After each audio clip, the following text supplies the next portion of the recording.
Hello everyone, again this is Ethan Shapiro, founder of Climate Change Realty, and in this video we're going to be taking a look at entry-level homes here in Erie, Colorado. So the average population for Erie, which is a fast-growing community here in the Boulder area, is around 31,000 people. So if you want to get an entry-level home in Erie, a lot of these homes have been built within the last 10 or 15 years on average. There's a lot of new builds going up. One of the first homes I ever sold was a new build in Erie. So the price point's going to be a little bit higher, but the benefit of that is the price per square foot is going to be lower because you're going to get more square footage. That'll make sense in a second. Let's go ahead and take a look at the entry-level price point.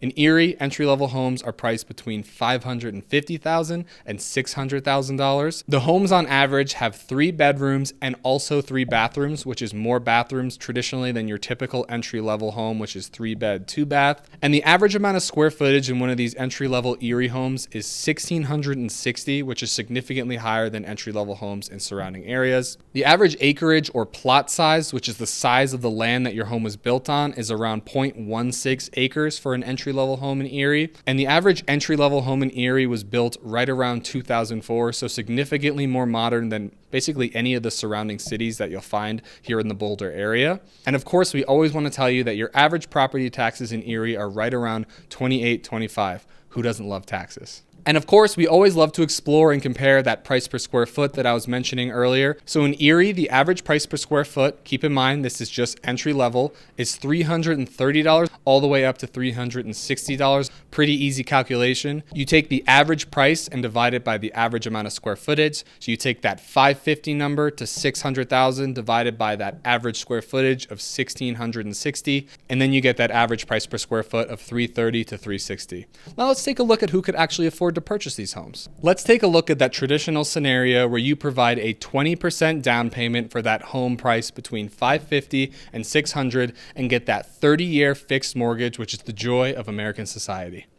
So if you're going to be paying $550,000 for a home and you want to put 20% down, your down payment is going to be between $110,000 for $550 all the way up to $120,000 for $600,000. So now we're going to explore a couple different interest rate scenarios to give you a feel for how much it would cost to actually afford monthly an entry-level home here in Erie. If we get that 30-year fixed loan with 20% down and you score an amazing 6.5% interest rate, your monthly payment, including taxes, insurance, and all that good stuff, right out the door is going to be $3,225 approximately, of course, all the way up to $3,475 if you're closer to that $600,000 mark. Now let's also explore what it would look like if you got a 7% interest rate. Then your monthly payment would be $3,370 all the way up to $3,650, again on the $600,000 side. And then if you had a 7.5% interest rate, your monthly payment would be right around $3,500 all the way up to right around $3,800.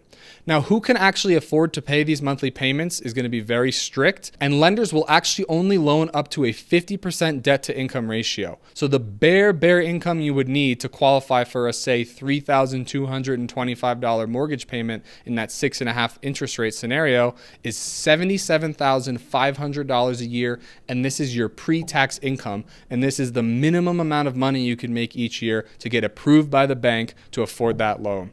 Again, in that 6.5 interest rate scenario, all the way up to a $600,000 purchase price, you might need to make even $83,500 if you're on that higher side of the price point.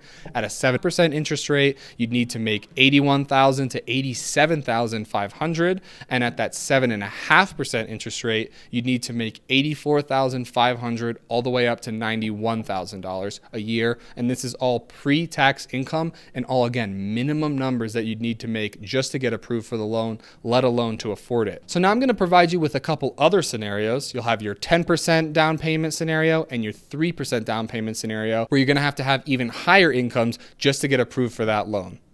Well, thank you guys so much for watching the video. I really appreciate it. Again, Ethan Shapiro, would love to help you out with anything you might need when it comes to real estate. Feel free to send me an email, give me a call, shoot me a text. Would love to help you out at any time. Thanks so much. Hope you have a good one.